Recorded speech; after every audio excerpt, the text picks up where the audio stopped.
ओ दिनैहाय जोंनि एनडिएफबिनि थाखाय जारिमिनारि दिन जाय समाव एनडिएफबिआ जोनोम जादोंमोन 1986 नि 3 अक्ट'बराव मानगोनां जोंनि फाउन्डार डिआर नाब्लानि दैदेननायाव बेनि उनाव 1988 नि दिनैनि सानावनो उदालगुरि डिस्ट्रिक्टनि खायजामाथिनि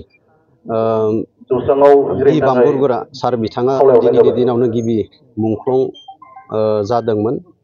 जोङो 1989 निफ्राय जोङो बोसोरफ्रोमबो जोंनि जेसेबांखि बर' रायजो राजा आरो एनडिएफबिफोर दङ जोङो दिनैनि सानखौ फालिबोबाय थादों। बियो जोंनि जारिमिनारि दिन। बे हिसाबै दिनैहाय जोङो नैबे उलुबारि नावकाटानि उलुबारि गामियाव जोङो दिनैहाय मार्टियार्स डे हिसाबै जेसेबांखि बर'नि 5,000निबो बारा मार्टियार्स जानानै थांबाय दिनैहाय जोङो बिथांमोनखौ मान बावदों, गोसोखांदों।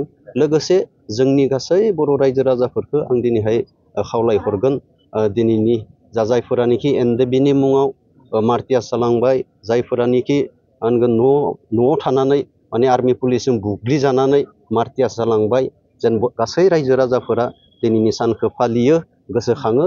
जोंनि जायफोरानोखि मुंख्लं बिर जोहोलाव दिनैहाय बिथांमोना सोरगोआव आलो गोजोन जायगा मोनो। मुंख्लं न'खरनो जिहेतु एक्सग्रेसिया होनायनि बाथ्रा दंमोन, दायो बियो बेसेबां जौखोन्दो जिहेतु होजोबनो हाखो आरो बेसेबां जौखोन्दो आद्रा दं?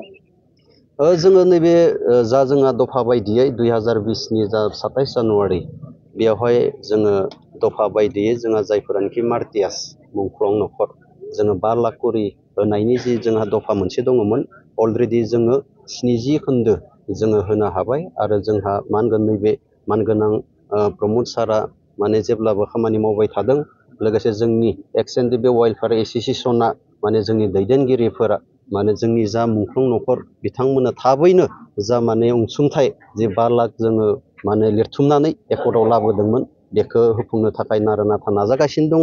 आसा खालामो निस्सय नैबे जोंनि जा मा होनगोन गोदान सरकार फैनाय लोगो लोगोनो दिनैहाय मा होनगोन जोंनि जा मुंख्लं न'खरफोरनि जा अनसुंथाइ बियो माने थाबैनो जाफुंजोबगोन। दिनैनि नैबे समाव जोङो तामुलपुर डिस्ट्रिक्ट एक्स एनडिएफबि वेलफेयार एस'सिएशन हिसाबै जोङो नैबे सुथलाय सेरफां समस्तिनि बा जों नावकाटा ओनसोलाव दिनै बे उलुबारि गेलेग्रा फोथाराव जोङो मोनसे हाबाफारि मुंख्लंफोरखौ बिबार बावनाय हाबाफारि जोङो लानाय जादों। बेयाव जोङो गासै जोंनि तामुलपुर डिस्ट्रिक्ट एक्स एनडिएफबि वेलफेयार एस'सिएशननि बिबानगिरि आरो नेहाथारिजों लोगोसे बिबानगिरि गासै बिबानगिरिफोरानो बेयाव खौसे जाफैदों। आरो जोङो जोंनि बेखिनि ओनसोलाव जितु गरायसर आरो नावकाटा ओनसोलनि गासै मुंख्लंफोरनि न'खरफोरनिफ्राय जोङो बिबार बावनो थाखाय जोङो हांख्रायहरदों आरो बिथांमोना दिनै बेयाव नुजाथिफैदों। खालायनानै दङ बेनि सायाव नोंथाङा मा बुङो? गावस्रानायाथ' गावस्रादों। ओरैनो जोङो बा गावस्रादोंब्लाबो माने जों आफाद हिसाबै माने दुखु मोनलायनानै जों गावस्रानाय नङा। बियो हयथ' पलिटिकेलि माबा मोनसे ग्राउन्डनि थाखाय सोरबाया गावस्रादों, बेखौ जों नुनो मोन्दों। आरो आं बेखौनो बुङो जे जोङो बेखौ दिनैनि बे सानखौ मुंख्लं सानखौ जोङो पलिटिकेलि लायालाबासिनो गासैबो जोङो मुंख्लंफोरखौ मान बावनांगौ। आरो जोङो बेबायदिनो गासै जोंनि बिटिआरनि बा आसामनि गासै डिस्ट्रिक्टआवनो दिनैनि बे सानखौ मुंख्लं सानखौ फालिनांगौ होननानै आङो बेखौनो खावलायहरो गासैखौबो। जिहेतु मुंख्लं न'खरफोरनो जिहेतु बिटिआर सरकारनिफ्राय बा बिटिआर एग्रिमेन्टनि थ्रुयै जिहेतु एक्सग्रेसिया मोननायनि बाथ्रा बुंदोंमोन, बेखौ दिनैसिम होजोबनो हाथनायाखै। जोङो बियो जाबाय गभर्नमेन्टनि मोनसे एकर्डआव फैफानाय आयदा। बेबायदिनो जोङो होबाय, माखासेखौ होबाय आरो माखासेया दंबावो। बेबायदिनो स्टेप बाय स्टेप जोङो जोंनिफ्राय जोङो गभर्नमेन्टखौ बुंनाय लेखा गभर्नमेन्टआ बिदिनो स्टेप बाय स्टेप होलांबाय थादों। आरो आद्रा थानाय जिखिनि दंबावो बेखिनिखौ हयथ' नैबे समाव जोङो होजोबनो हायाखै। जिहेतु जोङो नैबे कड अफ कन्डाक्टआ जिहेतु फैबाय थानाय बिसायख'थिनि थाखाय कड अफ कन्डाक्ट नांनानै दङ। बेनिखायनो आं सानो गासै बिसायख'थिया जोबजोबनायनि उनाव होनो हागोन बा होफुंजोबगोन होननानै आं मिजिंथियो। जिहेतु दायो बिसायख'थिनि बोथोर, बिसायख'थिखौ लानानै नोंथांमोना मा बुङो? बिसायख'थिखौ लानानै जोङो जोंनि ex NDFB welfare association Tamulpur district हिसाबै जोङो स्ट्रंलि गोख्रोङै जोङो इउपिपिएल हान्जाखौ जोङो मदद होदों।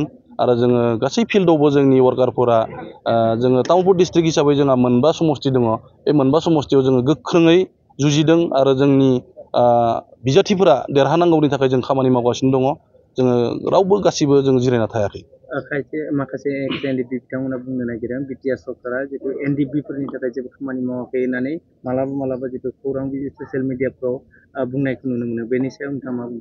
ना बेखौथ' नोङो जायफोरा जोंनिफ्राय गावस्रानानै थादों बिथांमोना बुंखागोन आं दहायनो बुंबाय जे पलिटिकेला माने गावस्रालायदों माने सोरबाया गुबुन गुबुन हान्जायाव दङ गुबुन हान्जायाव थानायफोरा बिदि बुंखागोन आं बेखौनो खावलायबावो दिनैनि बे समाव जे जोङो गावस्रानानै थायालाबासिनो जोङो मोनसेयावनो फैनानै जोङो जुदि खौसेयैनो जुदि जोङो आगोलनि बायदि जुदि जोङो थाफिनोब्ला होमब्लाना जोङो आं बेखौनो बुङो जे जोङो होमबाना जोङो किसुमान मोननो गोनां किसुमान जोङो गभर्नमेन्टखौ डिमान्ड खालामनो गोनां जायखिजाया हाबाफारिफोराव जोंहा खौसे थायोब्ला मदद जागोन होननानै आं मिजिंथियो